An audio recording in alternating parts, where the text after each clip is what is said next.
एक स्टूडेंट के लिए बढ़िया खाना कौन सा रहता है? बढ़िया खाना वही होता है जिससे आपको तंदुरुस्ती रहे।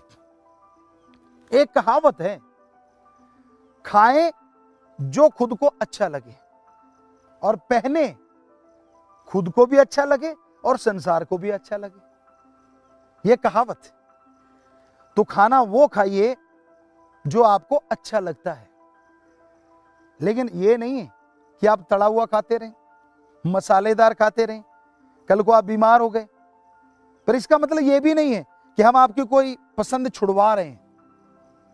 स्वस्थ खाना खाना अति जरूरी है, क्योंकि स्वस्थ खाने के बिना बात नहीं बनती। तो स्वस्थ खाने में हमने जो आजमाया, ईश्वर की कृपा से आज भी हम फिट हैं। इसकी वजह है कि हम गौ का, जिसे गौ माता कहें तो गलत नहीं है, क्योंकि वो मां की तरह हमारी संभाल करती हैं। उसका हम दूध पिया करते थे, घी खाया करते थे, हरी सब्जियां बहुत खाते थे, लेकिन गेहूं बहुत कम खाते थे, बहुत कम रोटी। पूरे दिन में अगर कहें तो 3 तोले या 4 तोले आटा, यानी 20 से 40 ग्राम। और इतना हार्ड वर्कर होते थे। लेकिन आप शायद यकीन ना करें, हम रोज का 250 ग्राम से लेके 1 किलो घी खा जाते थे। हम नहीं कहते कि आप हमें फॉलो करो इस चीज में, कहीं लूज मोशन ना लग जाए कल को। तो लेकिन ये स्वस्थ खाना है। दूध पीजिए, गर्मी आ गई तो आप थोड़ा ठंडा दूध ले लें, चिल्ड ना पिए, वो किसी काम का नहीं होता। नॉर्मल बॉडी टेम्परेचर जितना होता है उससे थोड़ा कम ले सकते हैं हम। पर आप कहते हैं आइसक्रीम खानी है तो ले सकते हैं, ऐसा कुछ नहीं है। लेकिन घर में बनाई आइसक्रीम जिसमें कोई केमिकल नहीं होता। दूध लीजिए, उसको उबाल लीजिए, थोड़ा फैट आ जाएगा उसमें, थोड़ी मलाई है, उसी को जमा दीजिए, तो यकीन मानिए वो आइसक्रीम बहुत अच्छी होगी। शुगर फ्री या फिर नेचुरल शुगर जो होती है ब्राउन, थोड़ी वो डाल लीजिए, तो आप जो खाएंगे वो बहुत ही बढ़िया रहेगा। तली हुई चीजों के लिए आप दिन रख सकते हैं। आपको समोसा पसंद है, क्योंकि आजकल के बच्चे ऐसे, डोसा पसंद है, चाउमीन पसंद है, जो भी इस तरह की चीजें हैं आप खाना चाहते हैं, तो उसके लिए एक दिन रख लीजिए, हफ्ते में 1 दिन। लेकिन वो किसी जगह पे खाएं। आप खाना मत खाइए तब वो ले लें, ताकि आंतड़ियों को उतना ही जोर लगाना पड़े। हालांकि एक्स्ट्रा लगाना पड़ेगा तली चीजों के लिए, लेकिन आपका स्वाद है, आप इसे छोड़ेंगे नहीं। फिर आप कहेंगे जी हम तो ये नहीं कर सकते, तो हफ्ते में 1 दिन ऐसा कर सकते हैं।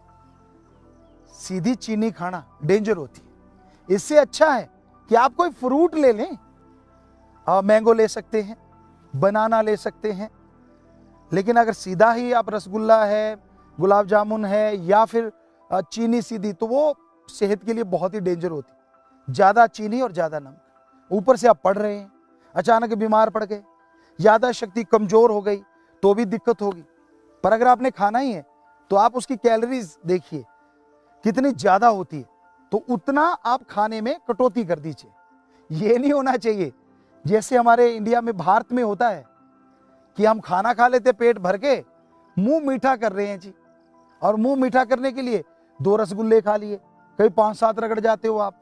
और आपको पता है जितना खाना नहीं खाया होगा उससे ज्यादा कैलोरीज आप इसमें खा गए, और फिर पेट नहीं रहता, गुब्बारा बनता चला जाता। फिर आप कहते ये क्या हो गया, आपने ही तो किया धरा है। ऐसा नहीं करना चाहिए। आप सोचते होंगे कि हमारी तो संस्कृति है, हमारे तो ऐसा शुरू से चला आ रहा है, आदिकाल से चला आ रहा है कि हमारे लोग जब खाना खाते थे बाद में गुड़ लेना, मीठा लेना उनकी आदत थी, और उस आदत को हम क्यों बदलें भला। पर क्या आप जानते हैं वो आदत कैसे थी? सारा दिन बॉडीली वो हार्ड वर्क करते थे, बेहद ज्यादा मेहनत करते थे, और मीठा पता नहीं चलता था किधर गया। खाने के बाद अगर वो मीठा ना लेते तो कैलोरीज पूरी नहीं होती थी, इसलिए हमारे पूर्वज मीठा लिया करते थे। पर आप तो हार्ड वर्क तो करना ही नहीं है, आप तो पढ़ रहे हैं। हाँ, गेम खेल के आए हैं, खाने के बाद अगर वो लेते हैं, और कई बार आप पैर से लेके सिर तक गेम खेलते खेलते पसीने से भर गए, तो उस मीठे का कोई हर्ज नहीं। लेकिन मीठा गुड़ के रूप में हो, मीठा आम खा लीजिए, केले ले लीजिए, ये सबसे बेस्ट है सीधी चीनी की बजाय। तो घी शक्कर ले लीजिए, जो हमारी संस्कृति रही है, गजब का होता है उसमें पावर। घी आ गया, शक्कर आ गई, गेम के बाद बूस्ट अप। या फिर केले के साथ शहद ले लीजिए, ये भी देखा गया है, उससे भी बड़ी पावर आती है, थकावट दूर होती है, प्लेयर लिया करते हैं ऐसा।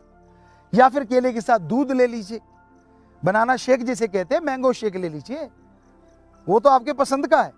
तो उससे क्या होगा, आप जो खेल के आए हैं, आपने जो जोर लगाया है वो भरपाई हो जाएगी, जो आपके स्टडी में भी काम आएगी। क्योंकि थका शरीर, थका मन, थके विचार कभी पार नहीं होते। कहते थका घोड़ा युद्ध में जिताता नहीं, हरा दिया करता है। तो उसी तरह अगर आपका तन बदन थका हुआ है, आपकी सोचने की शक्ति थक गई है, तो आप ना स्टडी कर पाएंगे और ना खेल में ही कुछ कर पाएंगे। तो बहुत जरूरी है कि पहले शरीर का स्वस्थ रहना, नींद पूरी करें। अदरवाइज क्या होता है, आप नींद कम लेते हैं, और कम नींद में जब स्टडी की बात आती है तो जंभाई शुरू हो जाती है, आ कर करके मुंह खोल खोल के आप जंभाई लेते हैं। कई बार आपको यह नहीं पता था कोई सामने नोटिस कर रहा है, आपका टीचर, लेक्चरर, क्योंकि आप तो अपनी नींद में मस्त हैं। नहीं, ये गलत है। जैसे आपको बोला 4 से 8 घंटे या 7 घंटे नींद बहुत होती है।